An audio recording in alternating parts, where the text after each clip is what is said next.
start and go ahead. Okay, so my name's Darren Pickering. This is my 28th year of teaching. Currently, I'm teaching grade 4, and I've taught everything from grade 2 to grade 6, as well as been a vice principal in a middle school and in an elementary school. So first question would be, what would you say to encourage a first year teacher?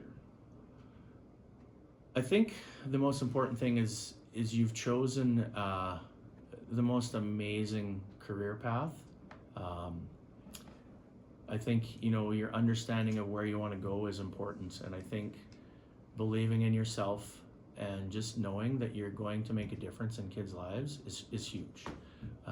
You'll never really understand when you're going to make that difference with kids, but I think understanding that piece, that where you're going and what you're going to do with your career and your life is one of the most amazing things you'll ever do. It isn't going to be easy, but it's crazy. You get these young people that you taught that come back and harass you a little bit, and it's those pieces, I think, that as a first year teacher, keep in mind, even though there's going to be tough days, it is going to be so worth it in the end. What is the most important piece of advice that you would give a new teacher? I think that it's changed a lot from when I started, but I would say, always want to learn new things. Always talk to your colleagues where you're at. Always ask questions. As you can gain more information on whatever aspect of the profession you want, I think the thing you do is just you inquire. One of the things I think I've learned, and I would say, is always think of yourself as a learner, so that when you're teaching students, you have to remember that they may not get it the first time and you may have to go back. So always have an open mind to say, you know what, I don't know if that went the right way, and do that reflective piece. Okay, that was another part that I know is important. Every day, even if you reflect for 5, 10, 15 minutes, it's a huge piece of your learning, and I learned that in my practicum with one of my teachers, where I did that reflection every single day, and then he reflected back to me. And it doesn't matter who you reflect to. You can reflect to a colleague, a spouse, a parent, anybody like that.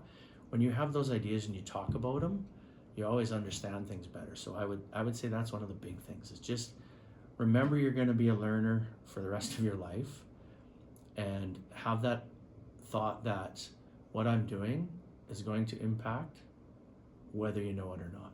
And I think that's the hardest part. You don't always know when it impacts kids, or depending on what you're doing, if you're doing high school, they're still kids, but that's the part. Just know that what you're doing is going to make a difference, and it's going to be hard.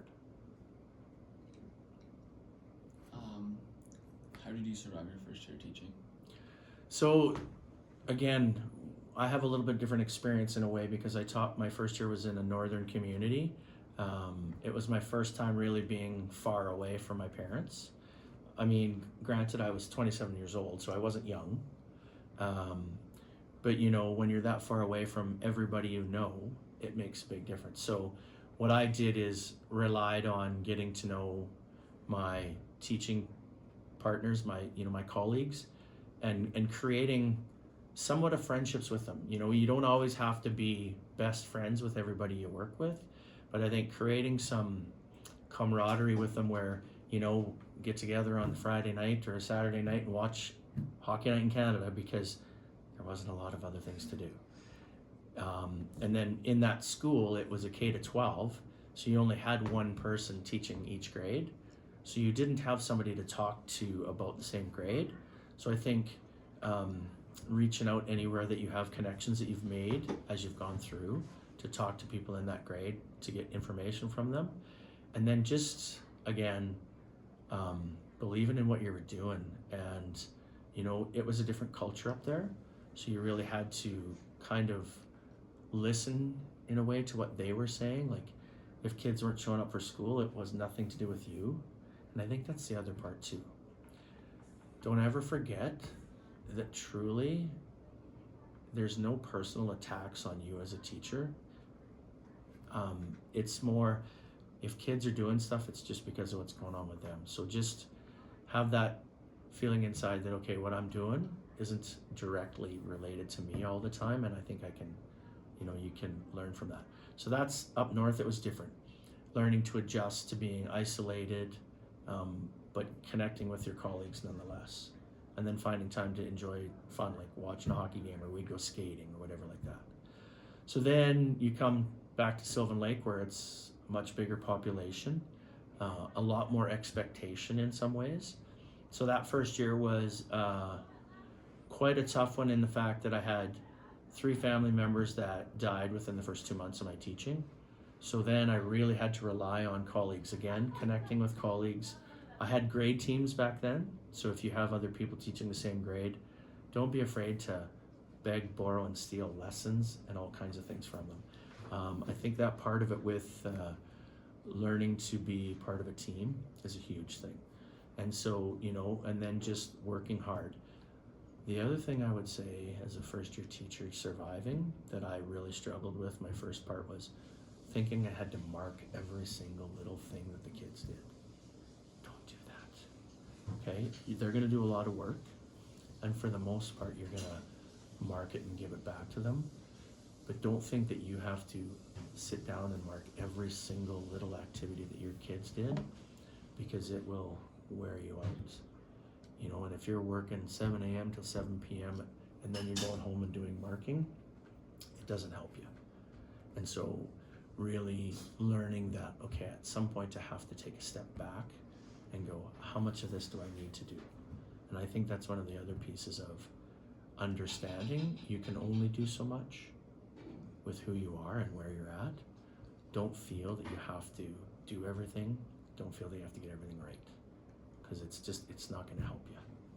So that's kind of survival, and just relying on others, knowing that you're going to learn new things, know that you're going to make mistakes.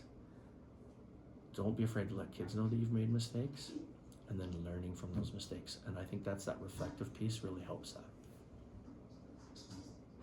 What are some tools you use in your first year? Oh boy. I think one of the things that I've always used is getting to know the kids, whether they're in your class or not. Some people aren't the best with names. I would say as quick as you can, get to know every kid's name in your classroom, like by first recess if possible. But then don't be afraid if you forget one of the kids. Make jokes about stuff like that. Have fun with it, so that when you call them a different name, they start to understand that you're really trying to learn about them. And I think that's one of the things where when you learn about kids and they know that you care, they're that much more on your side. It doesn't mean that they're not going to make mistakes and still have issues, but they're going to learn from that, hey, my teacher forgot my name, they apologized for it, they made a mistake, but now they know it. That was one of the things. I think the other part is do your best to not always have the same things going on. Try to teach this way and then this way. Use your computer, use technology, use manipulatives, all those different pieces. Gone are the days where you just stand up there and lecture. It just doesn't work for kids. University, sure, that's probably what happens most of the time. But when you're building those rapports and those relationships with kids, you need to make sure you're involved in it. Asking questions about them, doing all of those things that you would do when you meet a new friend, and build that friendship up.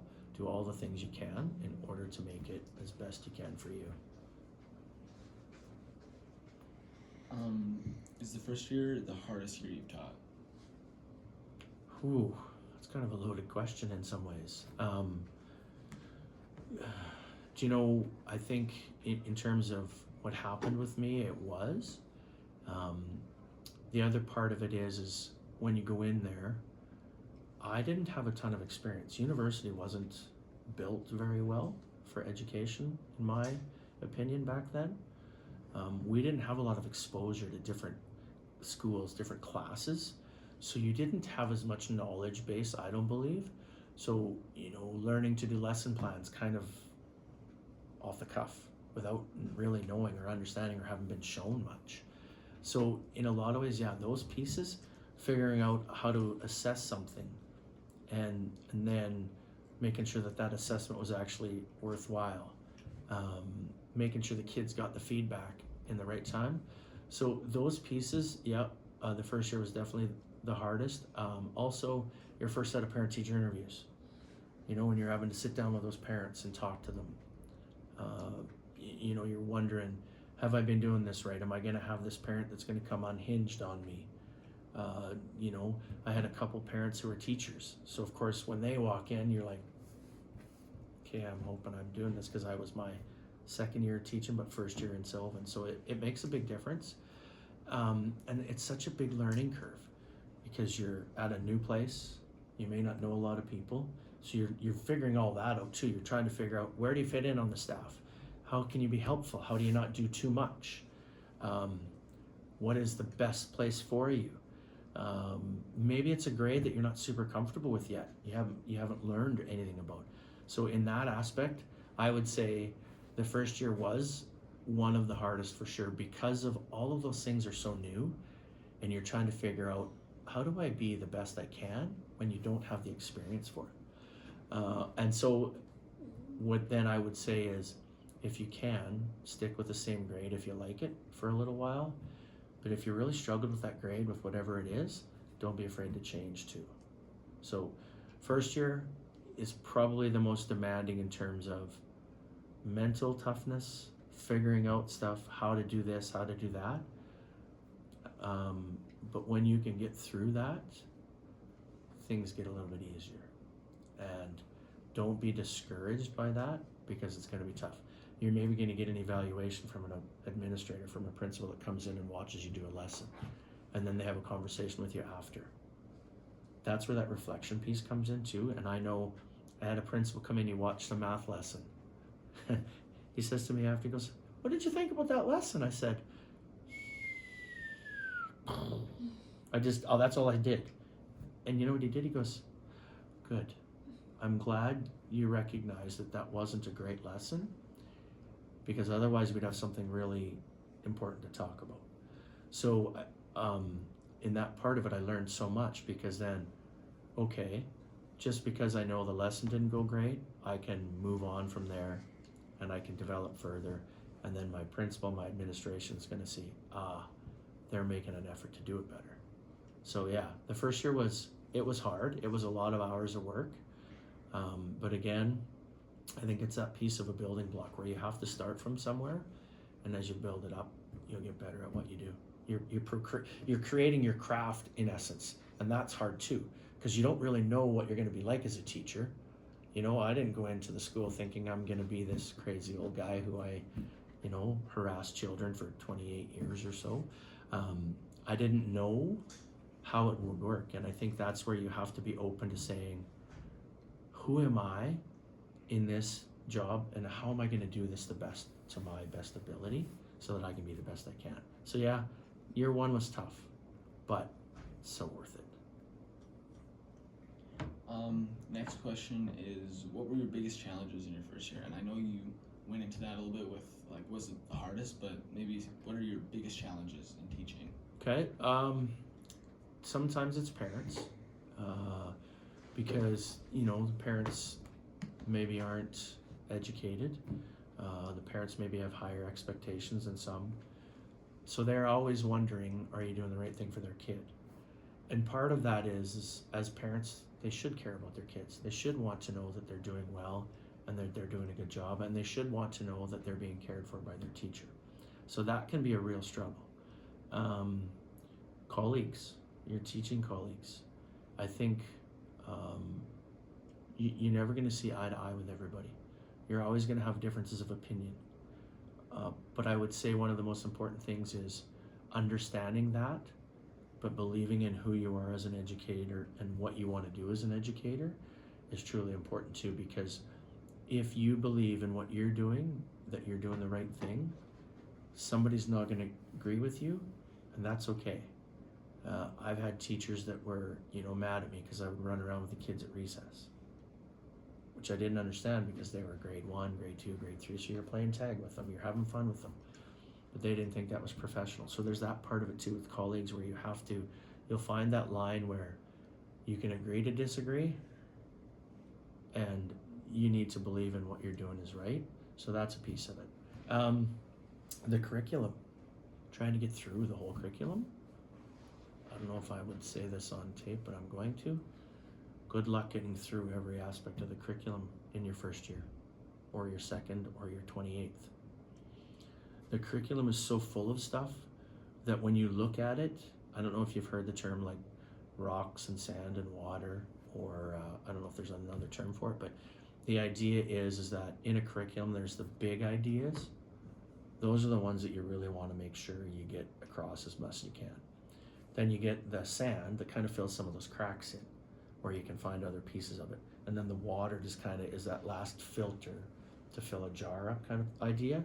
So with the curriculum, you'll have the main concepts, figuring out which ones are the most important to get through to the kids. And a lot of times in that, what you'll see is you'll be teaching these concepts, and without knowing it, parts of the other strands of the curriculum will fit in there. But understanding that in your first couple of years, it's a lot. It's a lot to digest as an educator and figure out what it is.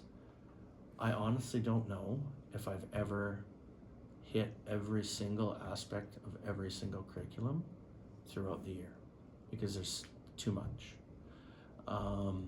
The other thing that you're going to find, and it's changed a bit, but you're going to spend a lot more time helping kids that are struggling, or behaviors that are happening that take away from your teaching.